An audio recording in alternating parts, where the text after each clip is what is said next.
ăn chui mà chui chui ấy nè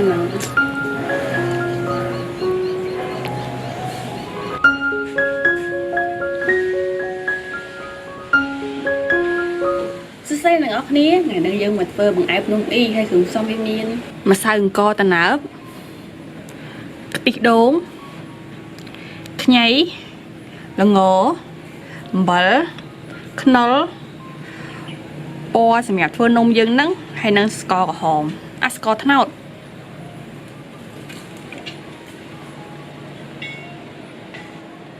lời dân mà phơi ca đi mà sao dân xanh máu đặt tất cái chỗ hiện này máu tràn đấy máu tại mà dân cô vi sinh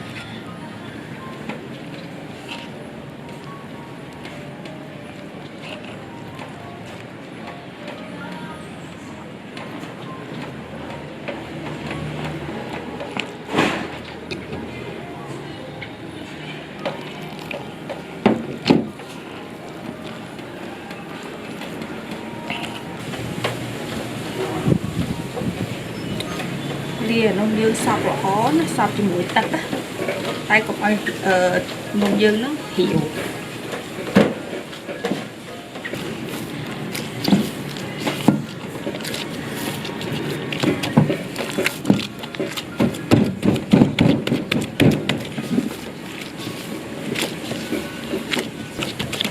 mấy dân vô Vitaly poค่ะdân chạy vì chữ bầy á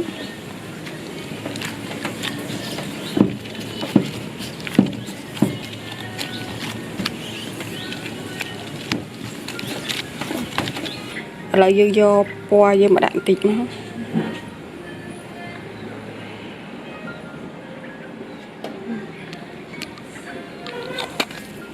cho bỏ về sạch cho đi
như dân vô hiện cha má nè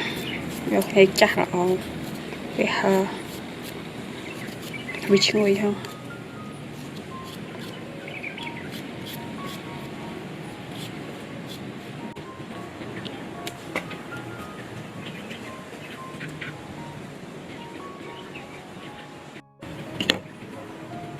thì bọt chặt nào dừng hai nó bọt chết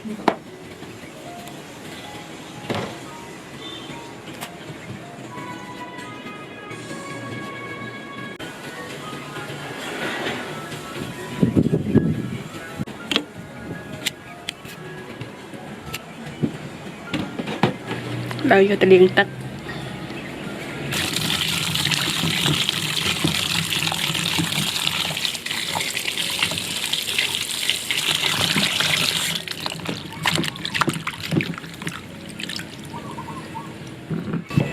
cho mình chích khai cho chị nặt từ tô chân tá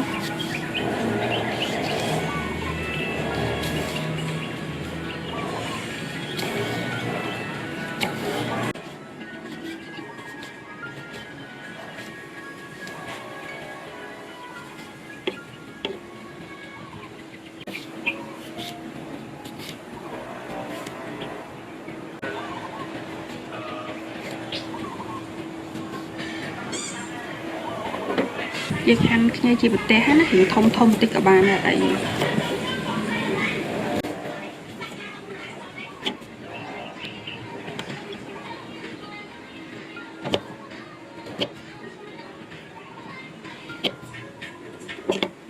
ឥឡូវយើងមកដាំទឹកយើងសិនណាដើម្បីយកមកធ្វើនំយើងណា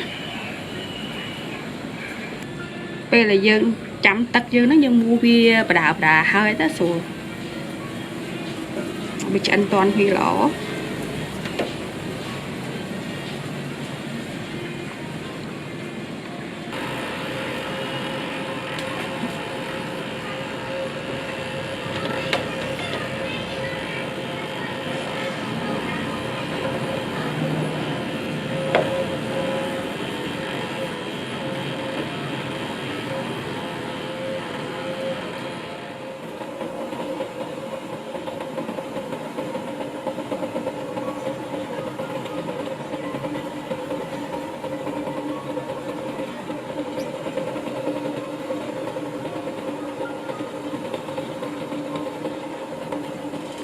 Đặt dân phu hết á, dân cho nông dân mà đặt không nữa.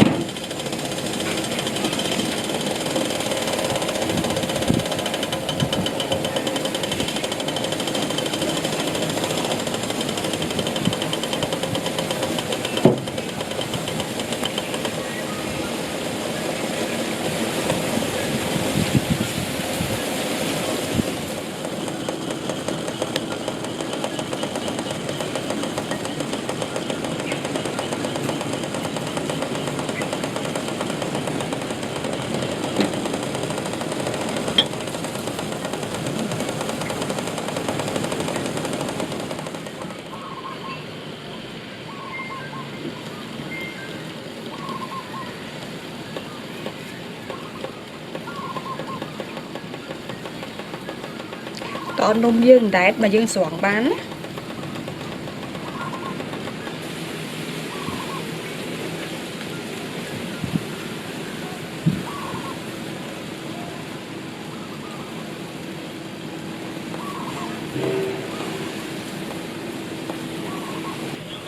anh lấy nôm dương đáy đấy nó chứ đu anh đại đang mất anh đang ăn này là cana viên đại chẳng biết ăn này hay do mà đặt không tất cả chẹt dương quá nằm bay còn mọi viên nông dương bị chọp kia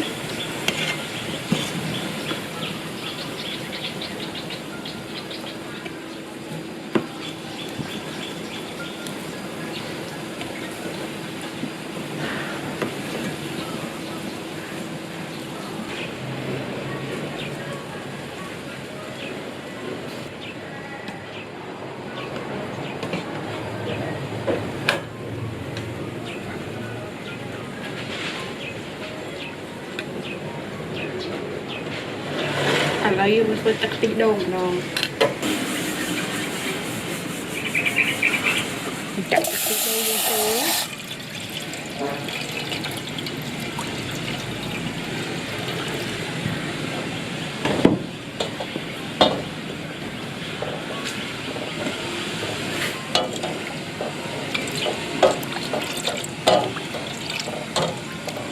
tắt tí đồ như pu hay dân do score cả hôm mà đặt nó em đặt màn tích sẵn của tắc tị đâu em tích đá mà lịp tế cái em đặt mà sẽ bị bài bạn sân chỉ stir ấy trong thèm tiệm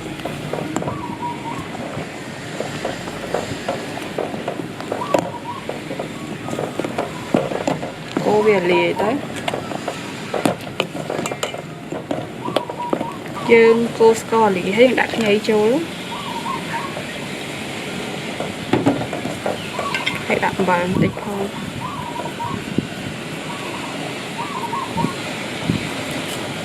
đặt tăng tích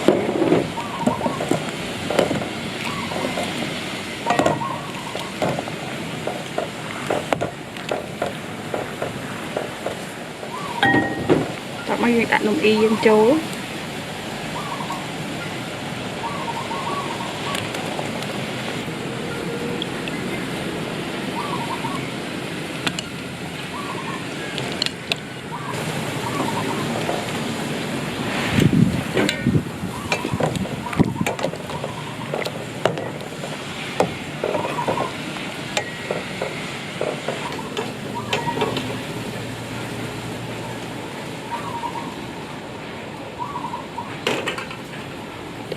vậy đó bằng em nông y với pum mà xa thì thấy dân chập đặt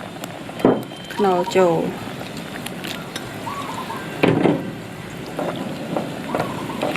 ហើយយើងបិទភ្លើងការស្រាច់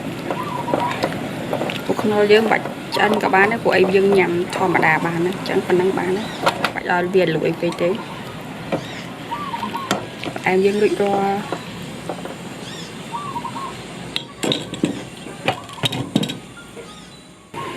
យើងយកល្ងយើងលីងតិចទៅ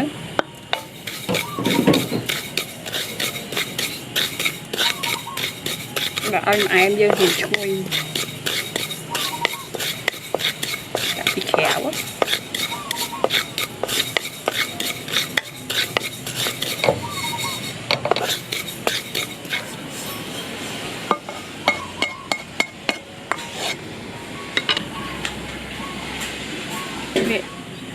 ឥឡូវយើងយកល្ងយើងមកបុកវាតិចតិចcòn nhanhវាឲ្យវាចេញផ្លិតណា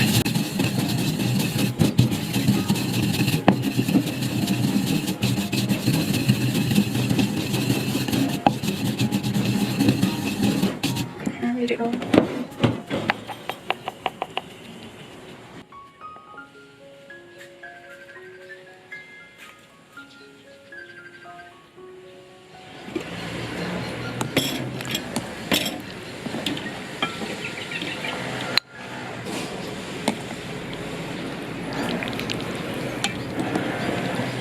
ăn chui mà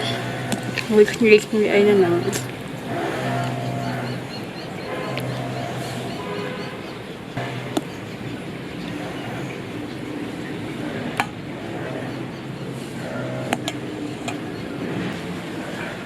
đặt ăn thôi bị lớn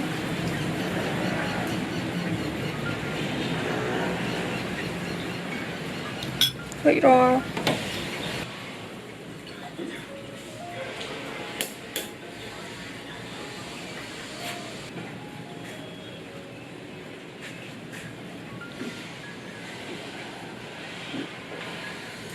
bọn em dương ba đôi rúa là dùng thu đôi chi được ở cái này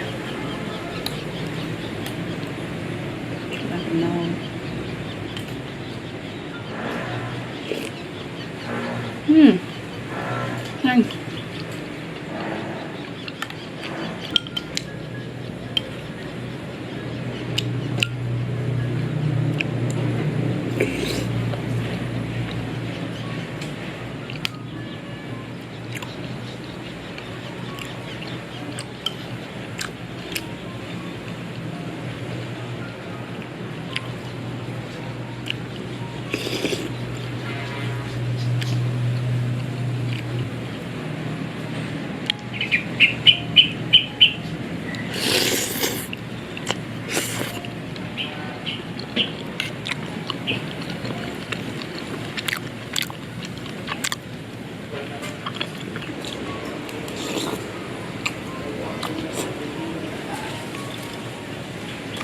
chuyện biết phải một mồm hay thông khăn chui ngay hay là tự đông ngay một lần